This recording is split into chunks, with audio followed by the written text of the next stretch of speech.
There's all these systems that we can talk about and recognizing your role, how you interact in those different systems. And today we're talking specifically about systems within non-monogamy.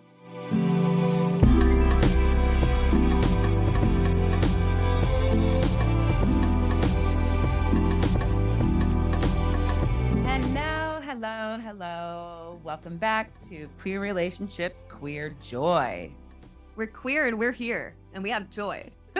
Damn it. We are your hosts, and today we're going to be navigating, we're going to do some check-ins, updates first, and then talking about systems. I could talk about systems all day, and specifically talking about systems within non-monogamy. And we say this all the time, I think, but there is a lot about non-monogamy that can be applicable to monogamous relationships. And there are things we will talk about today when we're referring often to romantic, sexual, non-monogamy relationships. But there are aspects of non-monogamy, and especially when we're talking about systems and how those communication conversations go, that can be applied to all sorts of relationships and not just sexual and romantic relationships. Yeah. Before we get too far in, let's introduce ourselves. Go ahead and look that. I'm Melissa DeSaguera. I'm licensed as a marriage and family therapist and professional counselor. I'm white, I'm bisexual, polyamorous, I'm able bodied, and I'm gender fluid. I use she and they pronouns. My name is Keely C. Helmick. I'm a licensed professional counselor. I'm a certified sex therapist, owner of Connective Therapy Collective. I am white, non-binary, queer, they, them pronouns, body still healing. And I am like solo, like all caps, SOLO. Are there any exclamation points in there? I know. This is not exclamations, but it is like a readjustment. I feel like I'm doing this like almost spring cleaning. Not that, yeah. So I guess we're diving into updates because that's what I do. I just dive into them.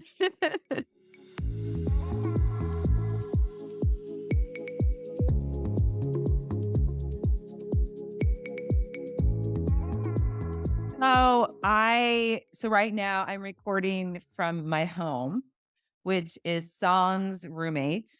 I have no roommate, and I've had a roommate. I'm 42 years old. I have had a roommate most of my life. Even when I live with partners, I have a roommate usually.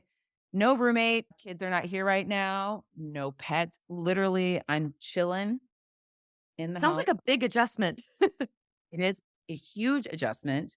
Yeah. And for those that have followed and listened about the person I deemed as main, yes, copying Ashley Gavin, we are doing a relationship transition. And I am so to be determined what that means. Speaking of communication and systems, we are figuring out how to co-create a relationship dynamic that works for both of us and what we want and within our other systems. And I am still fully off the dating apps. Like not I just am readjusting, a lot of changes, some that I have control of, some that I don't. The roommate thing was something that happened. I mean, I joke. I don't know. I don't think I've said this in the podcast that my roommate was the longest relationship I've had in a long time, almost 5 years. So adjusting to that. Yeah, and a little bit of like new baseline spring cleaning almost. Like, okay, thought through the winter situation, though it's still very much winter in Portland, Oregon, as I look out the gray skies. Yeah, just adjusting. So lots of joy. I'll share some queer joy later on. But yeah, really, when I'm putting less energy towards romantic and sexual relationships, as we all know, and probably heard and experienced, there's I'm at the cusp of opening up more energy for creative endeavors. Yeah. I have the lesbian choir, really excited to be practicing music, forming new relationships there. And then really revisiting and checking like my relationships with friends where I maybe haven't had as much time and energy for them, reinvigorating those relationships and traveling some more again since my back injury. So, lots of really fun, awesome things. Mhm. And maybe my updates for now will be focused more on relationship dynamics that aren't centered on sex and romance, though I tend to, because that's my default, is I talk about drama. A lot of people gravitate toward, we get so much of a chemical hit from those kinds of relationships. Well, and we're queer relationships, queer joy, and we've talked about it, that we do like to talk about other queer relationships, not just sex and romance. Yeah. And, one of the things, even Danny, that recent interview, she mentioned really enjoying our episodes on queer platonic relationships and other relationship dynamics. Yeah. Yeah. They're important to highlight. We don't still see that in mainstream media, the way that really reflects I guess, a really stable system for all of us. We've talked about wanting to be more in community than in isolation. And part of that is dismantling this idea, number one, that there's only one necessarily romantic or sexual partner for any one person, but also that is the only kind of relationship that you should be fulfilling to us or should be established in our lives. Yeah. Well, I resonate actually with what you're talking about in your update, Keely, of kind of updating and spring cleaning in a way. I think I named this maybe a week or two back, but I'm definitely feeling like there's more energy coming back to me, which is nice. And yes, I also know winter is far from over. However, we're past the darkest part of the year, definitely. And I feel proud of myself that I've made it. Is that weird? I'm like, hey, this one went better the last time. It takes a lot of conscious effort to get me through the dark season up here. And I feel like I did a good job this year. Go me. Yeah, I wouldn't say clearing out in terms of relationships is happening for me. It's more clearing out in terms of where I'm putting my energy in general in my life. Maybe simplifying is a better way to say it for me right now. Simplifying my focus. And this may sound like this goes against simplifying, but that also does mean deepening relationships for me. But it's again focusing on where am I putting my energy. And some of that's relationship. Oh, go ahead. Well, no, I was going to say, when you said simplifying, I definitely think simplifying allows that energy to deepen the connections that we do have already. Yeah. And when you think about the broader spectrum of like all the kinds of relationships we're in, simplifying for me means really prioritizing. Like, yes, I am prioritizing romantic relationships right now. That's the point that I'm at in my life. I don't even like to say it that way because that reminds me of the relationship escalator. That's not what I'm saying. But I'm saying that I'm divorced. I've been very solo for 3 years and things are shifting. So that's the wave that I'm currently riding. Also, and I've named this here, I've really worked on relationship with self and habits and things like that. And now there's enough in place that I'm shifting away from that and working on my relationship with capitalism and money. And we'll talk about that coming up in a couple weeks. So yeah, I would say that and just my relationship with my future, which is an interesting one to think about because I'm realizing as being somebody loves to dream about the future, I have to check myself that those dreams are not too, I don't know, hierarchical or too generic. I don't know. This is a topic for a later day, but I'm noticing patterns, re-emerging interpersonal patterns. And so I'm just deciding, do I want to continue these patterns in the future? If not, what do I change? Well, that's a really good segue to talking about systems because we have patterns within ourselves individually. And then there are patterns that sneak up and aren't always apparent in our interconnections with systems that we're involved in. Yeah. Yeah. And they impact oftentimes communication within systems, which I know is at least part of what we're going to be talking about today in non-monogamy. Again, communication is important for all relationships, but when you have more than one person intentionally in a system, it becomes even more of a big deal.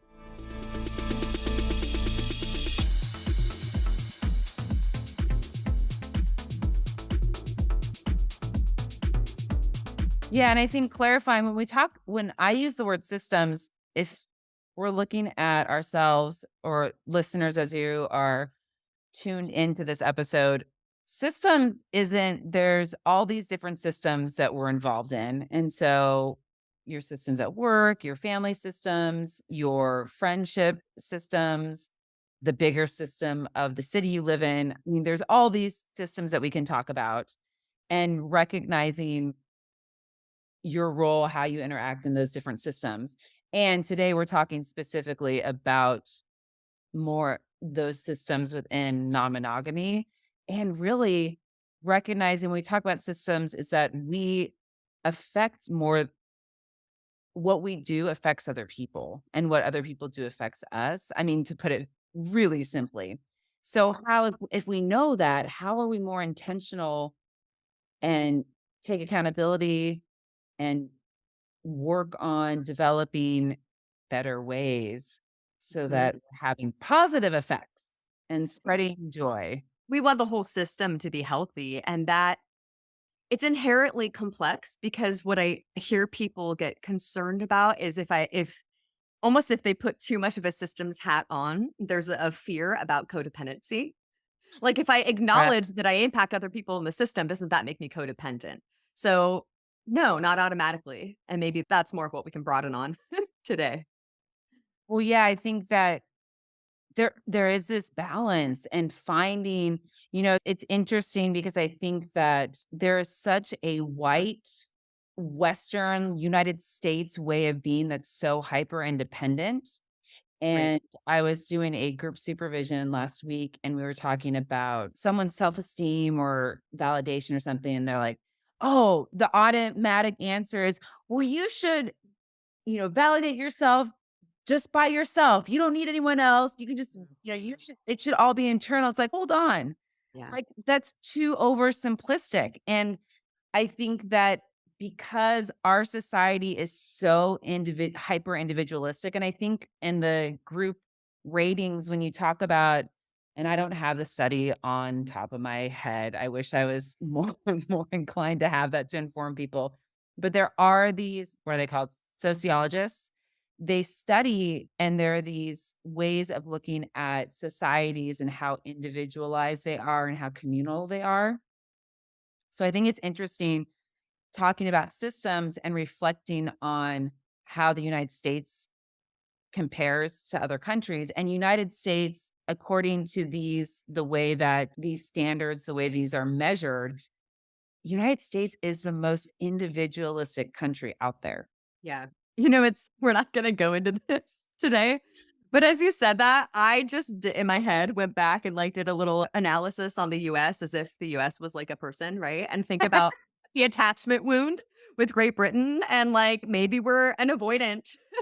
Like, "I don't need anyone, I can figure this out, everyone for their own," like, somebody's gotta have done more inquiry into that, but we have some attachment wounds with the parent country from back in the day. Well, yeah, and how white folks invaded and just took over. And so the way colonizing is very individualistic. Yeah, Like, we're exactly. gonna come in and, like, we're in Portland, Oregon, so we're on the West, the way the West was, quote, unquote, "conquered," the way that white people came in and just took over is very individualistic. It's all really when people came from the East Coast to the West Coast and quote unquote settled these lands, they weren't thinking, how can we work with the humans that already live on this land? No, not at We work all. with the animals and the other beings that have been here for all of these centuries. No, it was like, I'm going to take over and I'm going to make this the way I want it. And it was so hyper, it's so hyper individualistic. Yeah, And then it's also based on capitalism. And yeah, so when we talk about these systems, it's really important to think about historically, not just how the United States, as we know in history, how it's colonized, but also where therapy comes into that and how we are so much of therapy that is taught in the United States is very individualistic as well. yeah, and understanding where that comes from and how that's not only unhelpful but harmful is important. And I think about that with relationship systems too, and especially in non-monogamy, one of the more difficult, I think, things. It's funny, people who are not non-monogamous, people who are monogamous, if you will, often make the assumption, in my experience, that jealousy is the biggest thing that comes up. And like certainly jealousy can happen, but I think the actual event that can be really challenging is introducing new people into the system. When there's a new person who comes in, the entire system feels that shift and has to change. And I think, as you were talking about that energy behind colonization and just destroying the people and systems that were already in place, that can really tank relationships in non monogamy and can look like somebody coming in and like with a sense of entitlement that like none of you matter, my feelings matter the most. This whole thing is about what I'm getting out of my relationships. Screw you. And yeah, that'll cause a lot of problems. That's not potentially like the energy we would encourage people to embrace non monogamy with.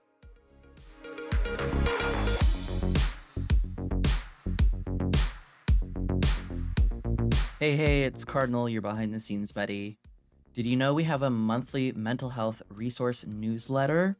Well, actually, it's Connective Therapy Collective that has the newsletter, but we're in it, and I write it.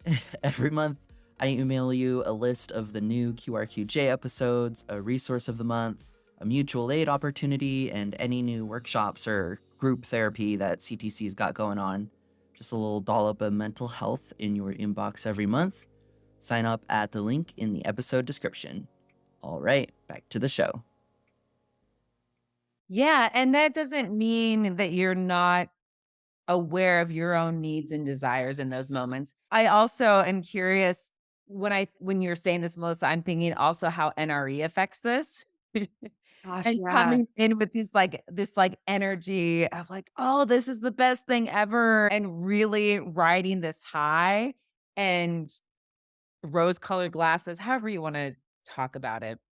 But that really all of these pieces can influence the system, and it's interesting, and I know you and I try to strike a balance of how much we talk about it from a clinical standpoint, how much we talk about it hearing from other people's perspectives, and then some of our own life experiences, and I the longer that I am dating and being in situations that are and with people who are non-monogamous, myself practicing non-monogamy, is really sitting with taking accountability, but not in a victim way, how much I affect other people. Yeah. And That feels like the important reframe, though. And I think that it was back in the interview with Foster where they talked about that and like this shift from relationships are all about me and what I get out of relationships to what do I have to give? yeah. And what do I have to give to this system? What's my role here? And that's part of how we can develop secure attachment and feel special within the system, right? Is that we all have a role to play and it's unique and it's different. But that's a different answer perspective than, well, what's here for me? Yes. And it is hard to negotiate where it is about what you need individually and what you want within a system and how you want to give within that system and how you wanna show up in that system. Yeah. Can Those negotiations have to be so complex and those conversations are nuanced and it's putting the pressure back on the relationship check-ins, I think. Mm. That those are dynamic and sometimes there's not going to be a solution that Yeah, automatically comes out of one check-in. That's a concept that's come up clinically a lot recently for my clients. Is this idea of can we engage in conversation even around potential conflict that we're having? And work through as many points as we can from a regulated place, realize today we're just processing, we're not going to have solutions, and pause it, and then come back later. well, and I think, you said the sitting with it, and I think people are looking for an answer or how to do something and want to do it a certain way or do it perfectly, which is also a very individualistic way of thinking about it. It's really about co-creation, and this can be really hard to navigate if you're in a system, either if you're joining a system or you're part of a system where there are boundaries around how much information is shared. Right. And Yeah. like the dance of autonomy, and I'm just thinking this as, as we're talking, the dance of autonomy and transparency. Mhm. Because I Mhm. found at one point, and I was saying this to one of the person I was dating, that there were times like there was this desire to not share everything with their other partners, but also sometimes it almost felt like with certain hidden moments or certain hidden things that were going on, it felt like a secret. And Mhm. I'm like, oh, this feels like we're like having an affair almost. Yeah. Yeah. And in this day and age, it's like we know, like with social media and everything that's so public, we want some privacy. And how to navigate that sense of privacy, but also being open and transparent. And so much shame can be associated with non monogamy. That's hard to figure out, really. Oh, yeah. I mean, if I've named this even with my updates here on the podcast, that I struggle with that, I want to say almost daily, in that I have clearly made a conscious decision to professionally be very out about my identities. And that has been that was motivated by personal needs. I can wrap my head around the perspective that that's helpful for a lot of other people. And that is part of how I am as a therapist, as I show up authentically. And I know that's helpful for my clients. But that was more authentically rooted in a personal need to be seen and validate myself in a very public way because I had lived through so many years of shame and repression. So this is my medicine. And at the same time, I'm in partnership with people who are not out in Yeah. various ways. And so, how do I continue to honor my own integrity with myself and who I want to be as a clinician and who I want to be in this public eye, which I already struggle with anyway, you all know. God, it's so tough. But then at the same time, honor my partnerships and the people who I am in relationship with. And to be honest, if I were in a capitalistic society, my career would not be as important to me. It's my relationships. I'm going to be very honest. And so, yeah, it is. We're constantly balancing those things. And it's not this or that. It's not black or white, right? It's not, it's all me or it's all, or I lose myself and I'm totally enmeshed in the system, right? Being connected and conscientious of the system we're in does not mean codependency. It doesn't. And when we talk, and I use the term dance, I feel like I'm using it a lot today. I do want to reflect on EFT. They that term is used a lot in EFT of this dance. And I do like the idea of when we're dancing with somebody else, or if we're in a group dance, like in a musical number, there is something that we do have our individual pieces of knowing how to do the dance, but it's really about how we're interacting with either the person we're dancing with or with the whole group of the dance number. There is Yeah. something really lovely about that imagery and that we're affecting each other, but when it's done, when you're in flow with all the other people, it just feels like amazing. And we know those numbers take a lot of practice. They do. And, oh, Yeah. by the way, EFT means emotional focused therapy. Sorry, I should referencing that it's a type it's a modality, a theory of relationship counseling. Side note, don't focus too much on EFT. EFT, if you're curious about that type of therapy, know that one of the originators, the really cool thing of emotional focused therapy is it was something that really came to light, focused on the emotion within relationship dynamics. But Sue Johnson is very anti non monogamy. So be aware if you are looking at that theory. The theory itself is interesting, but the founder and the person who really gets the most attention for it is a cis white woman and who's very anti monogamous. So just Yeah. FYI.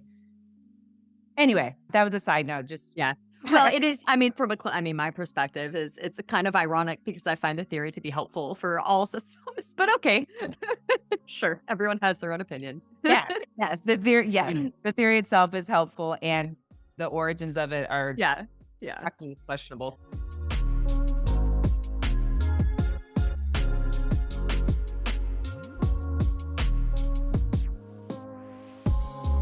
So we're talking about how we flow within a system, how we navigate, negotiate. How we just even think about our lives as being systemic. As you pointed out earlier, not even just the romantic connections, but what would change if we started to envision ourselves as existing within a system? Well, and something I've noticed as I have more room when those basic needs and when things are taken care of within an individual, there is more openness to be expansive and connective. And so when there's space, then there's space to give more Mhm. within. But there's also this dynamic that when everyone's contributing, then individually you also have more space. Right. Yeah. Yeah, I mean, we're interdependent at that point. And that's what gives us some of that space to have the autonomy. I'm even thinking logistically with non-monogamy, that's where some people are like, well, that's where solo date night came from. That's where that came from. Is because my partner was out on a date and it was throwback to my childhood when my father would be away on business trips. And so my mom and I would have quote unquote girls' night. Questionable the gender, name now, but we would watch basically all the movies my dad wouldn't wanna watch, a bunch of chick flicks or whatever, and I took that concept into adulthood and decided I'm gonna treat myself on those times where my, number 1 partner is not around. I'm gonna go out and do all the fun things that I wouldn't actually get to do with them, right? And Yeah. that is yes, we were very much interdependent in our relationship together, but we did have space for autonomy. Yeah, for sure. And we're not coming here to say that there is one right way to do this. I think today is talking about more of the awareness. And when we talk about systems theory from a theoretical standpoint, it is that baseline recognition that what we do influences everyone else in the system. And so if we're looking at non-monogamous relationships, how do we reflect on how we are as an individual affecting the system? And if we want something to change, how do we negotiate that, but also be considerate of where other people are at as well? Yeah. It's gonna take distress tolerance in those negotiations because to Yeah. negotiate, we can't try on both people's perspective at the same time. There needs to be this taking turns of like, okay, let's talk about what needs are emerging for you. What does that feel like? How is that? Do you have any requests? How does that feel for me? And then we might need to even pause that agenda and say, okay, let's put a pin in that. We're going to shift now to what's going on for me. And to do that shift, that person who already shared their needs doesn't get to sit with that as the agenda anymore. They literally put that down and they sit and really try and dig into the other person, what their requests are, what's coming up for them. And we have to go back and forth a little bit. I think it's like immediately when somebody starts hearing needs, oftentimes what happens is we start planning our rebuttal. Like Oh, yeah. Oh, we're already planning an attack of like, no, no, no, and making assumptions that now this is the conclusion just because somebody is naming a need or a want or a request.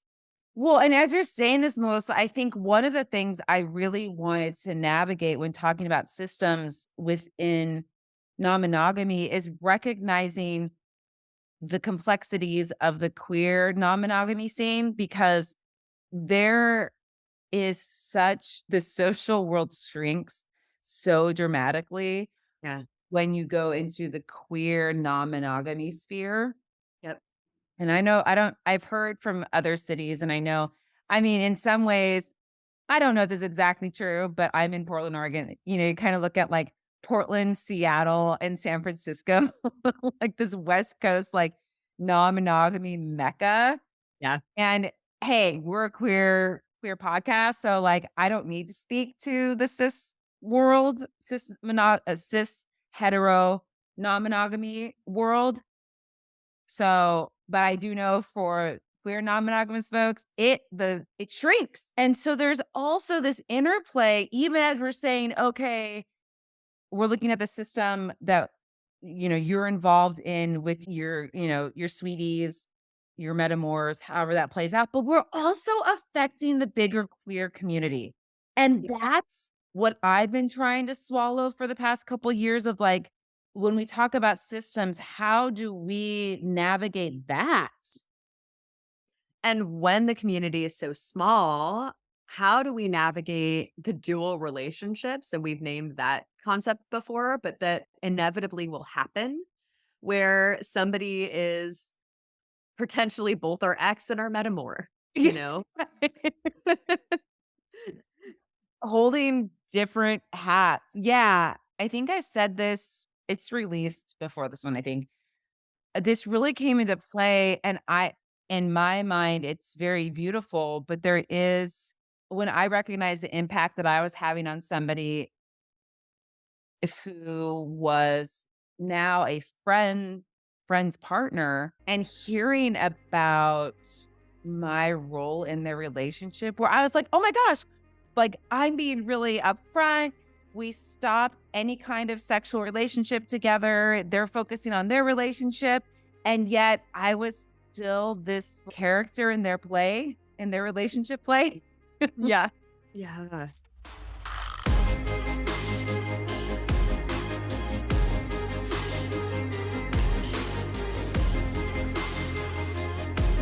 And it's interesting when reflecting, it feels really scary sometimes, but it also feels really beautiful to think, oh, because we're going to talk about the negative things of how we affect each other, but we also can like really have these beautiful interconnections.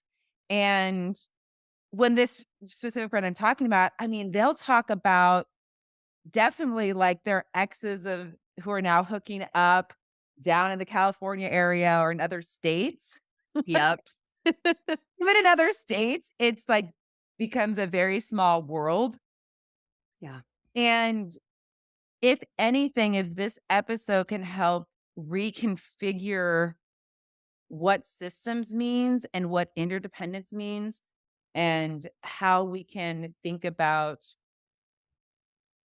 the ways that we show up and interact, how that influences all of this. And then also like where does like forgiveness and change fit in? Because I think also when we talk about this being such a small community and we're talking about systems, you may have an ex who's dating an ex or an ex that's dating a friend, but that relationship, that sexual romantic dynamic maybe ended 5 years ago, 10 years ago, and recognizing we also change. And Mhm. so the way we show up in our systems currently doesn't have to be the same and hopefully is not the same way Right. as we were showing up in the systems 5, 10 years ago. Yeah, and that makes me think about a concept that comes up often in sessions is like updating narratives and Mm. updating your narrative about the system and about your role in it and your relationships within it because they do change. And I think, like you said, focusing on the positive part and what's working, I mean, flexibility in general seems to be something that is part of our wellness, whether we're talking about, systemic relationships or even just relationship with self. And so I think being able to be flexible within a system and welcome that people's roles will shift and change. And if we can normalize that and make that okay, that's golden. That saves us so many conversations that would otherwise be a conflict if we accept that change is inevitable. Yeah. Yeah. Well, and I think that something else that comes to mind as we're saying it's like forgiveness. I'm also like, I just plan when relationship dynamics change with anybody in my system. And again, this is usually more about sexual and romantic dynamics, but when they change, I just assume I'm going to run into that person again. So I'm like, part of our conversation with our relationship transition is how do we want to interact with each other when we run into each other in public? Right. Yeah. Yeah.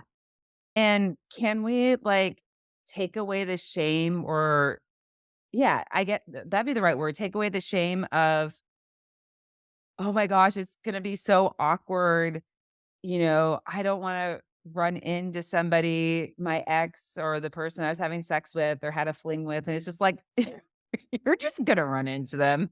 You're gonna run into them, and, like, it may feel uncomfortable or awkward the first time, but that, again, doesn't have to be the experience every single time, you know?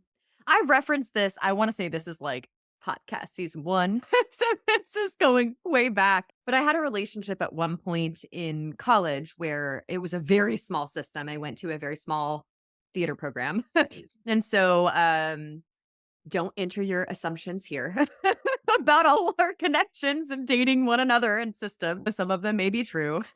But I had this experience where I went through a relationship transition with somebody who had been kind of like a best friend. And then we dated for, I mean, a few months, very brief. And then we're going back into just being friends. And they were dating somebody else who was also one of our friends. And I had to make the decision, how am I going to show up and be around this person when we spent, I mean, literally, this was our, like my family. I was with them every single day after, well, both in class, in rehearsal, and afterwards. And I remember one of the first times we shared space, it was probably at a party, something like that.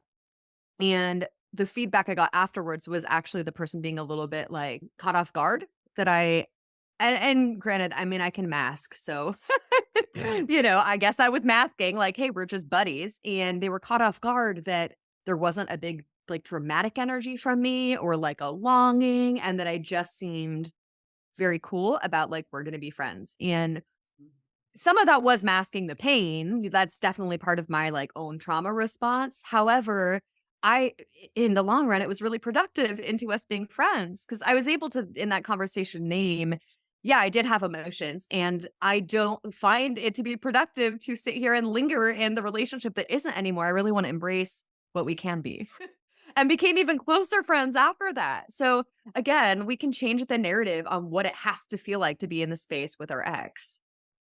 Well, I that's why I really embrace that term relationship transition. Even if that transition means you don't see the person or don't interact with them, we don't have to be friends with every person we have dated or someone who we are platonic friends with. That friendship may dissolve or change. But I like the idea of relationship transition because in a small community, or like you were saying, yeah, if you are dating someone you work with, or you're in a theater group together, you're in, college together, that there's still going to be these interactions, but that you get to shift how those interactions play out. And they don't have to be awful or super dramatic. And it's interesting. I'm pausing because I'm thinking how to even talk about this around going back to this idea of like privacy versus secrets. And I'm thinking of someone who I was actually at I've been at birthday parties recently where there's like, the question's like, "Oh, how did you meet so and so?" And you're like, Yeah, yeah. and how people navigate the information and how they navigate the interactions. And Even information you're sharing about somebody you used to date, yeah. knowing that you may be sharing with somebody who could be dating them in the future. Well, and in therapy land, we're both therapists. And so like we come from this training that's like, we don't even acknowledge someone exists, if, and those of you that are in therapy, probably most of you who are listening are in therapy or have been in therapy in the past, know that your therapist will be like, oh, I'm not going to acknowledge you if we're in public, but if you say hi, we'll say hi. Like, we're not going to pretend you don't exist, but like it's the onus of the client to be the person if they want to initiate. Right, for confidentiality reasons. Confidentiality reasons. And in the queer community, there are intersections and like things Yeah. come up. And I was just at an event a couple weeks ago, and one of my former therapists was there, and I'm like, hey, I'm like chatting with them, and they're part of the queer community. And I think that piece is really hard. And also navigating that and practicing how to it's almost like talking about yourself. And, if you want to be really transparent or talk about yourself, but you don't have to actually talk about the other person or talk about the other person's information. Yeah, talk about your experience in the relationship and own that. And sometimes there are gonna be relationships that are really difficult, and you're gonna need some people to talk to. So it's not to shut people down from, again, being able to access their community. But maybe it's one of those, like, can you check with yourself on, like, what's my intention with sharing this information? Am I needing support, or am I trying to just bitch about somebody and, like, badmouth someone? Like, am I trying to get revenge? Am I trying to punish them? You don't have to judge it, but be aware of what you're doing, Well, the you whole know? cancel culture thing. And I was reflecting, I was talking to somebody the other day, and they were talking about wanting to take accountability to the community because this other person had like caused harm. And it was like, okay, people can make mistakes, but when we're blasting, you'll see on Facebook, people are like, "Oh, this person is an awful person. They did this, this, this, and this." Yeah. I don't know what the answer is, but I know that there's people that have come up against that. So, to sum up, before we move on to queer joy, is we are constantly navigating our place in systems and how our interactions affect other people, but also notating how things are affecting us. And when we then can come into these conversations with that awareness, we have a much better opportunity to have more positive outcomes, better intention, healthier dynamics. And there is not one answer. You have to co create this. Yeah. And if we haven't said it before, we'll these things take work, but I want a different word than work. It's just the efforts that we put into things really demonstrate how much we can get out of them. And so when we have focus and intention and put energy into these things, there's going to be a lot more. There's no such thing as just skating by. Even I like the quotes because sometimes we think like, oh, well, I'm just in a place where I just want to have casual sex.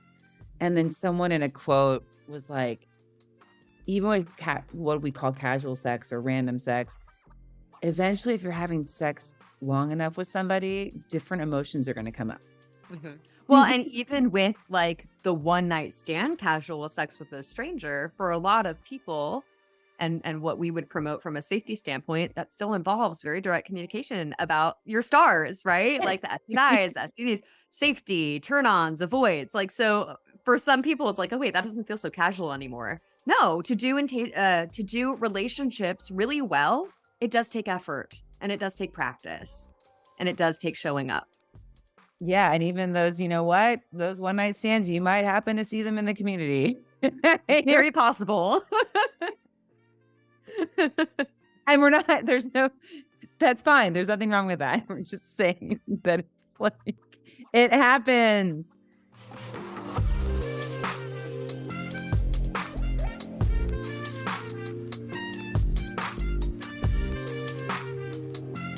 So on that note, where are we at? Queer joy. Why don't you start? I'm still a little discombobulated. Like, do we have joy? Queer joy. I do have some queer joy to share. So I will kick us off. I alluded to this one a couple weeks ago, but I pretty randomly and spontaneously ended up investing in a boudoir photo shoot for myself. Nice. Which I've been thinking about for quite a while. And the prices that photographers around here were advertising were pretty far out of my price range. And I happened to find something that was a better deal for me. And it was just good timing financially. But I do want to kind of spotlight. I went to Gathering Light Photography and I want to spotlight them because it was a really positive experience. And part of that and part of the queer joy was I saw this and was like, "Cool, let's do it." And then the timing, it just so happened there was an opening like that weekend. So I had no time to prepare, which was maybe good for my anxiety. I didn't have a lot of time to stress about it. But I didn't have time to go out and buy a bunch of stuff and put looks together. And I had like one kind of what you would expect for a boudoir photo shoot, very femme looking like lingerie set. And then realized like because we were invited to bring in like 4 looks, and I realized it I'm getting stuck by, like, this idea that I have to present in 4 different femme looks when that doesn't match my gender identity or, like, my self-expression of my sexuality anymore. So I was like, "Wait, why am I putting that restriction on myself?" And what I will say is if anyone checks out Gathering Light, yes, I had a fantastic experience. One thing to note, though, is it is very, like, woman-centered, and so even, like, the private Facebook group I got to join is very much, like, women's empowerment and it's a sisterhood. And so that felt slightly incongruent for me and a little bit of a deterrent. But I will say there were some trans women who were sharing their photos, and that helped me feel more safe being there as a queer, gender fluid person. Needless to say, I had a really good experience, and seeing those photos back, the quality was so stunning. And the last professional photos I have of myself are wedding photos that I looked great, but like I don't necessarily want to put those up in my house anymore. Like I'm not that person. And it reflects a very different chapter in my life. So for anyone who's been thinking about it, I do really highly recommend doing that for yourself. It is an investment, but I'm so grateful I captured this particular moment in my life because it's a big transformation for me. Gathering light is really great. If you're a femme identified person, you probably won't have a problem. If you do not identify as femme, this may not be the right place for you. I just want to throw out that disclaimer. But Queer Joy, it was great. It was marvelous. And maybe I will share. I'm not going to share like raunchy photos on, on my page, but there are some that were not so raunchy that, maybe we'll see. Nice. Oh, that's so cool. Um, well, my career joy for the week, I mean, I had a couple, but I mean, I did have my first rehearsal lesbian choir and a room full of 130 queer people wanting to sing. Whoa, like, wow. 130 is a lot of people. And it's really exciting that many queer voices. And of course, like I just love that one of the songs we're singing is like a Brandy Carlisle song. I was like, of course, and all the feels. My excitement of the weekend that's part of the queer joy is that I went up to Astoria with a friend and I didn't realize how queer Astoria can be. We stumbled there Saturday evening, went to this bar that it was like a restaurant bar, and there was like so many like queer coded folks there. And we're like, what? We Mm, walked in, and instead of usually on a coastal town, we're like, awkward. We were definitely not the only queer presenting people in that establishment. amazing. And I know people, it's like, I don't know if with our audience, we have to like delineate this, but it's like, oh, what do you mean queer code? I'm like, it just new. It just, we're like, nose piercings and colored hair and They look really like me. haircuts and like, I understand why there is the idea that that can be problematic, but I do have to say, as somebody who moved to Portland specifically for the queer culture, the minute and also like random, I'm not trying to take away your queer joy, well, but it's the all minute I good. saw No. somebody who was pumping my gas, which was already new for me, but they were wearing nose rings and purple hair, I was like, yes, I have landed. This is And where you I thought they am were supposed to attractive. be. Yes. And like, and so then we found out, so we're at this restaurant. We find out there's a drag show that night in Astoria, Oregon. What? And I lost count of how many stores we drove by. We're like, rainbow flag, rainbow flag, rainbow flag, rainbow flag, rainbow flag, Yay. like so many.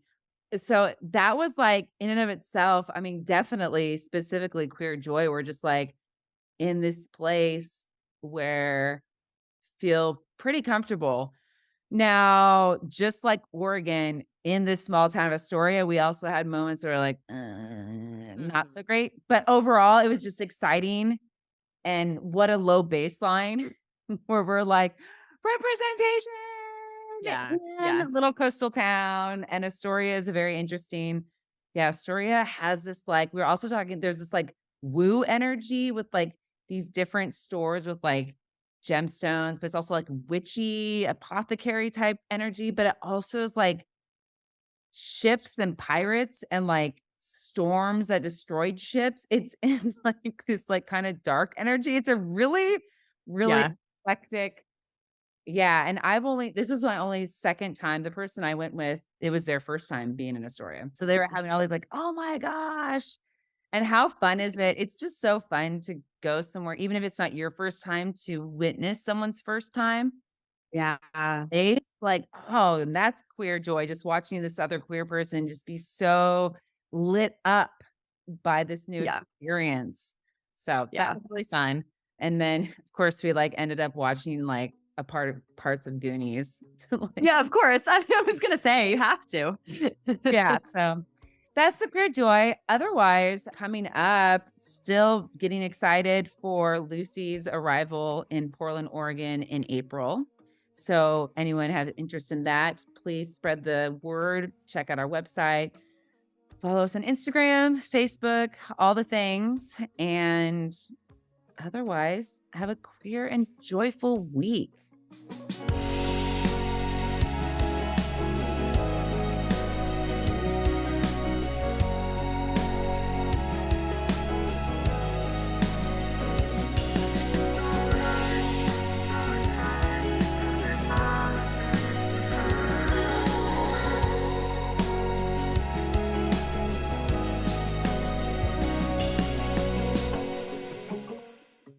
Thanks for listening to Queer Relationships, Queer Joy, a podcast by the Connective Therapy Collective, hosted by Keely C. Helmick and Melissa DeSegrand, with audio edited by me and Leigh Supapo Bernito.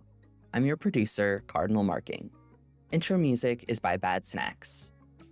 If this episode made you smile or think, tell us about it. If you hated it, tell us about that. Review us on iTunes or Spotify, or send us an email at media@connectivetherapycollective.com. For more Queer Joy, visit our Instagram at Queer Relationships Queer Joy, or our website, www.connectivetherapycollective.com. Love ya. Bye.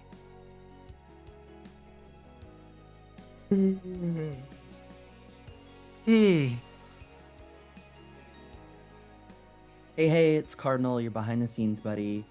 Did you know we have a monthly mental health resource newsletter?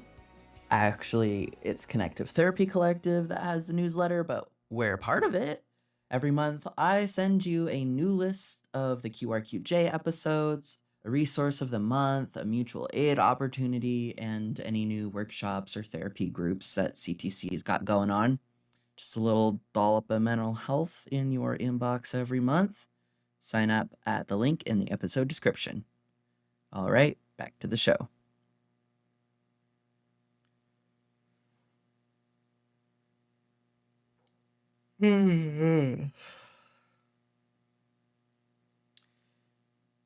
Hey, it's Cardinal, your behind the scenes buddy. Did you know we have a monthly mental health resource newsletter?